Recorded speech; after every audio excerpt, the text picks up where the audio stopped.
Ooh, thank you, Reverend Jerry. And Lee, oh, I love that song. And Alex, wonderful, beautiful meditation. And oh, let's go with the purple. Jerry, am I on screen? Am I? Okay. It doesn't look like it, but okay. So as Reverend Jerry said, the theme this month is open to possibilities. And so today's talk is living in the question, a high idea. So really, we're talking about opening to the highest idea of our lives through the spiritual practice of visioning. And the truth is, our lives are transformed and expanded when we live from the question, what is Spirit's highest idea of itself as my life? Right? It's a powerful question. But I want to start with the cartoon that I came across that, so bear with me while I share the screen here. There we go. Right? So here it is, the universe is handing a folded message to the ego, who is sitting in a desk in front of him. But instead of the answer to the quiz that they're taking, the slip of the paper says, be comfortable with not knowing. Be comfortable with not knowing, right? And I love the expression on the face of the ego. He is not happy. Not happy with that. And none of us are happy with that, right? Because not knowing is one of the most uncomfortable experiences we have in life. Those times when we're sitting in the dark, the in-between times, the time when something is ended, but the beginning is not yet clear. The road to take is uncertain and we're a little afraid of what's ahead. I know we've all had those times. And how often do we think, can't we just Google the message or Google the answer? But when it comes to questions of the heart, like what is Spirit's highest ideal as my life? There are no internet search engines. Because the answer is not out there, it's inside. And only we can access our answer. Yeah. So how do we catch Spirit's vision? Well, one of the best ways that I know is through a process called visioning. Now, visioning is different from visualizing. When we visualize something like our ideal life, the picture is based on past experiences, or something that we've seen, maybe someone else's life. And we take that and we project it into our future. But the thing is, visualizing, we can only visualize what we know. So it's an extension of our past, maybe with a new, happier face, but it's built on the old. Visioning, on the other hand, is the process of opening to something brand new, never before known or experienced.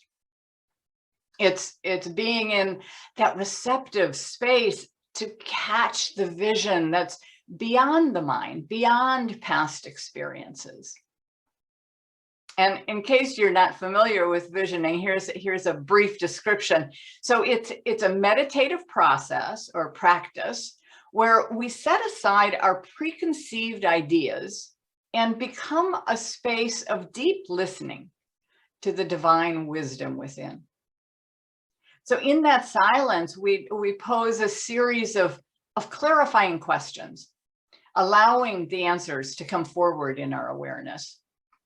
And they may come as words or phrases or pictures or symbols, images, sounds, feelings, or maybe just more silence. Right?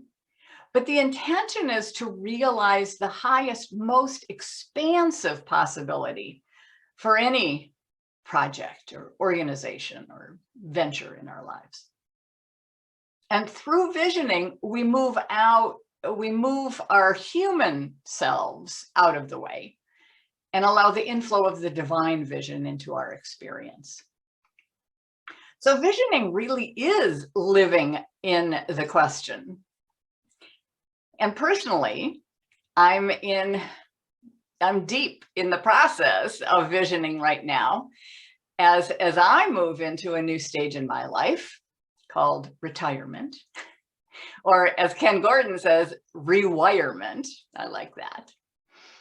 So I've been doing some really deep listening and opening to connect with that divine urge that is seeking just to express more, to express in and as and through me. And I'm asking that question. What is God's highest idea as my life? And I've realized in this process that it requires imagination and creativity, and more than anything, a willingness to open up to and embrace something brand new, something never been known or experienced before. I find myself wanting to keep going back to past things. Oh, like this, or oh, like that. And it's like, no, just stay open to even more. Because visioning breaks us away from what we think we know and invites something greater to guide us. There's a great saying I've heard: the heart knows things the mind only thinks it knows. I like, the heart knows things the mind only thinks it knows. So it's all about following the heart, right? We have to come from a state of receptivity and openness to wonder, right? Open to just the whole wonder of life, really. You know, for me, visioning reminds me of the summer days when I was a child, and I would just lay on my back in the yard and stare up at the sky, right? I mean, my mind open and still, just taking it all in, the way the children can do. And I remember the feeling of wonder at the endless expanse of that blue sky above me, beyond all limitations, encompassing everything, all of it, even tiny little me, right? And, you know, that experience is a real touchstone for me. When I think about spirit and this divine life, how spirit breathes us and holds us and supports us, and with infinite grace, infinite supply, eternally, well, it's like the sky, right? And then there's the clouds, you know, so fluffy and soft. I remember just delighting and finding shapes that I could recognize, right? A bunny, a puppy, and then how they would dissolve in the breeze, right? And to me, they just represent the perfect analogy for the illusion of appearances, right? What seems so solid sometimes in our lives can just dissolve over time, and over prayer, and over meditation, and over visioning. A lot of dissolving can take place. You know, spirit is always taking on and releasing form, because in reality, there is only this infinite spirit in this finite mortal physical form. That's the truth. And then sometimes, you know, the clouds would cross the sun, and there would be shadows or shade before moving on, and the warmth of the sun returns. And I think now, you know, those shadows are like challenges and the difficulties that we face in life. They're also only temporary. I know that they will always move on. They will make way for the light, the truth that's behind everything, right? Here's what Ernest Holmes wrote. He says, through spiritual discernment, we see that we have within us a power that is greater than anything we shall ever contact, a power that can overcome every obstacle in our experience, every obstacle in our experience. You know, and that's just, it's a fact, it's a truth. We have that power. So living in the question also requires a a childlike curiosity. It's a way of being that seeks out those new and different experiences.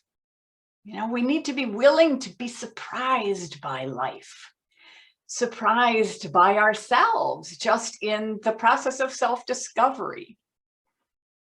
Life is ever expanding, ever seeking more and greater and deeper learning and growth. Albert Einstein once said, "I have no special talents. I'm only passionately curious." Right? Albert Einstein, he didn't think he had special talents, but he's passionately curious. We learn through curiosity. It shifts our perspective and opens a new awareness. It heightens our experience of life. So can we become passionately curious about ourselves, our reactions, our desires, right?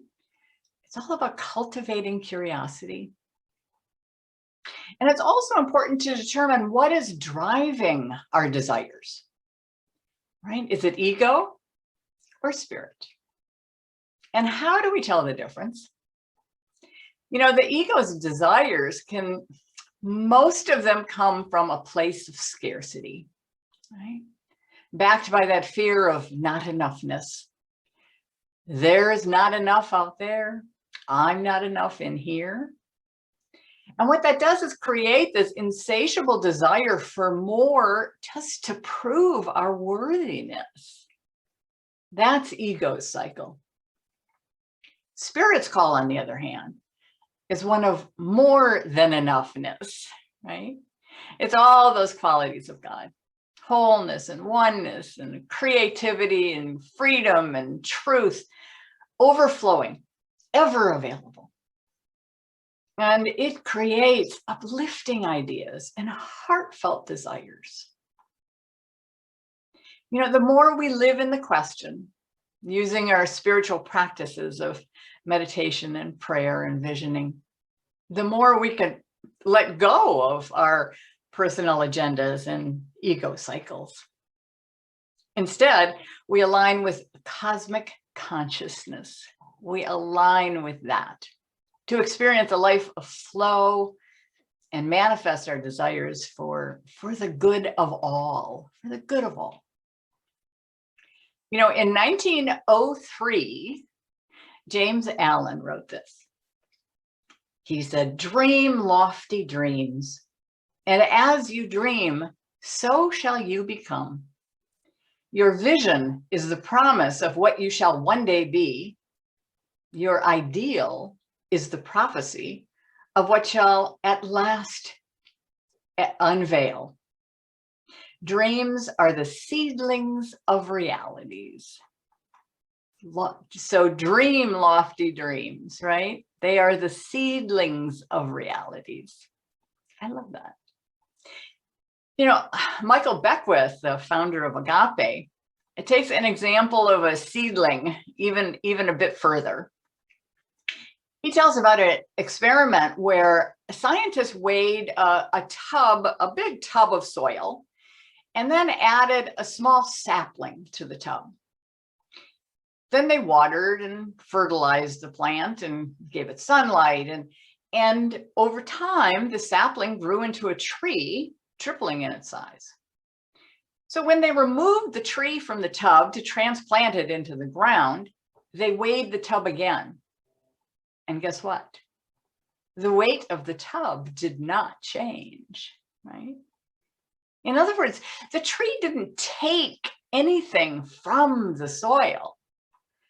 The dirt, the water, the light simply activated the energetic information that was already within the sapling so that it then would grow. So really, out of nothing, the tree flourished and just became more of itself, right? So Beckwith says we're like that sapling. Within each of us is an idea, a destiny, of a unique pattern, a seedling.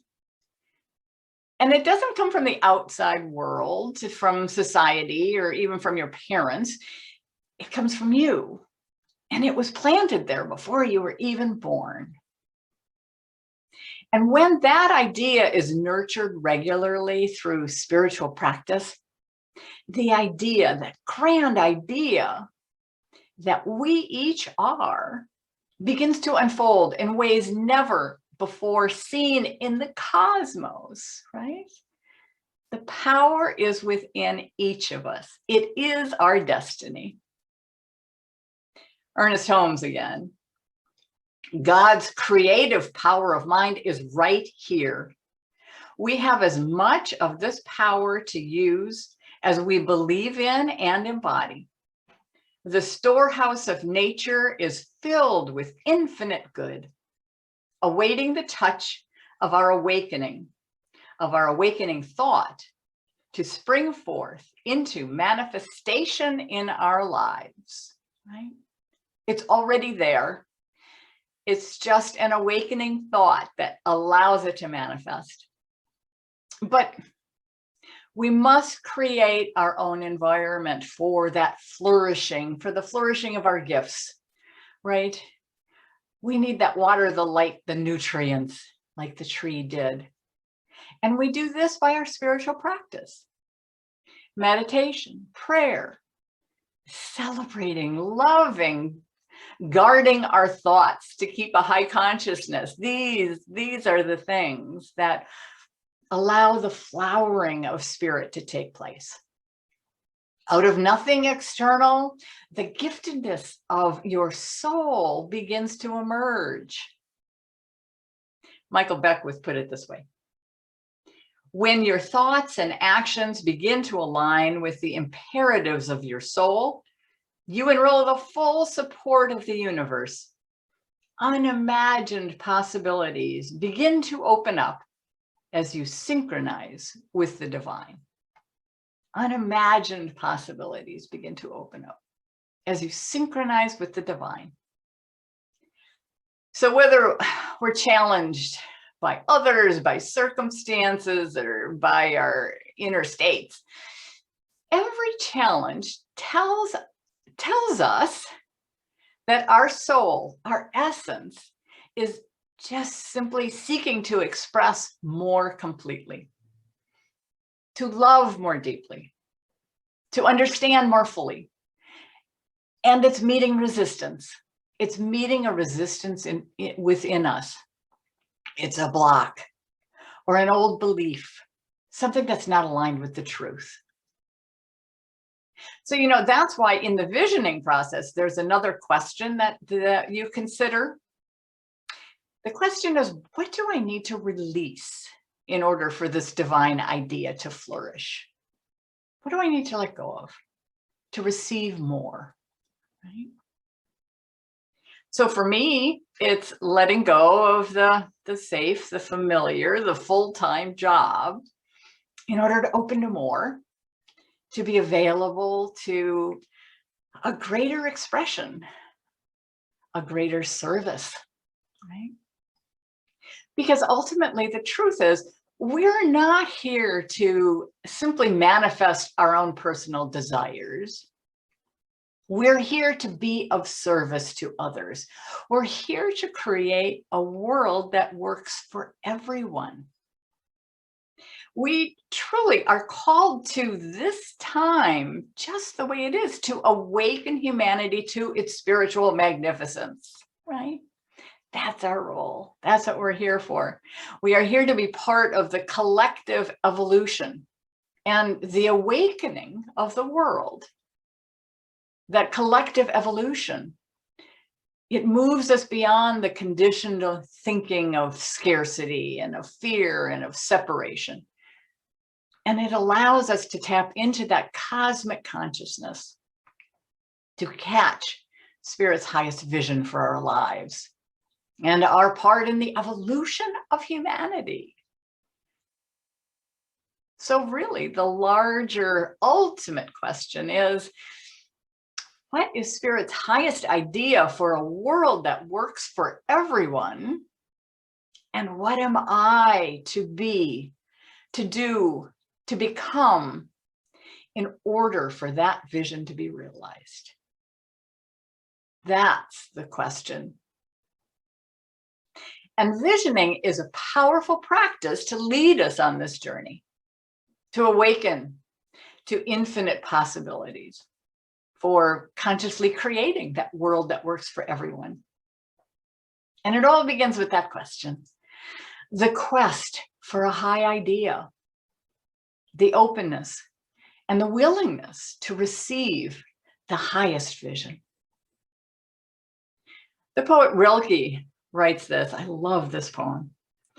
Have patience with everything unresolved in your heart and try to love the questions themselves, as if they were locked in rooms or books written in a very foreign language.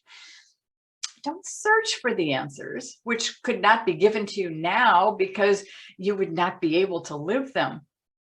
The point is to live everything. Live the questions now. Live the questions now, right? Be comfortable with not knowing. Yeah. And then be open to that divine vision that emerges when we ask. Yeah. So I'd like to ground all of this in an affirmation. And so as you go through the week, you can be remembering this affirmation, and here's what it is. My life is the embodiment of Spirit's highest idea of itself as me. So now I'm going to have you repeat it with me, and I'll say it a little slower.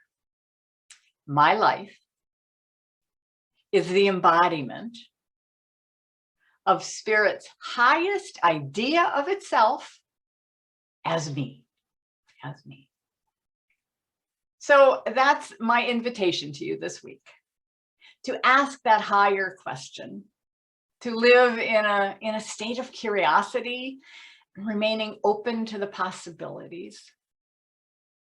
Be willing to experience a life beyond your wildest imaginations and works in alignment with the highest good for all. Yeah. So let's close in prayer. Just settling and taking all those words in and just knowing, joining together, knowing that there is only one power, one presence, the one source back of all things.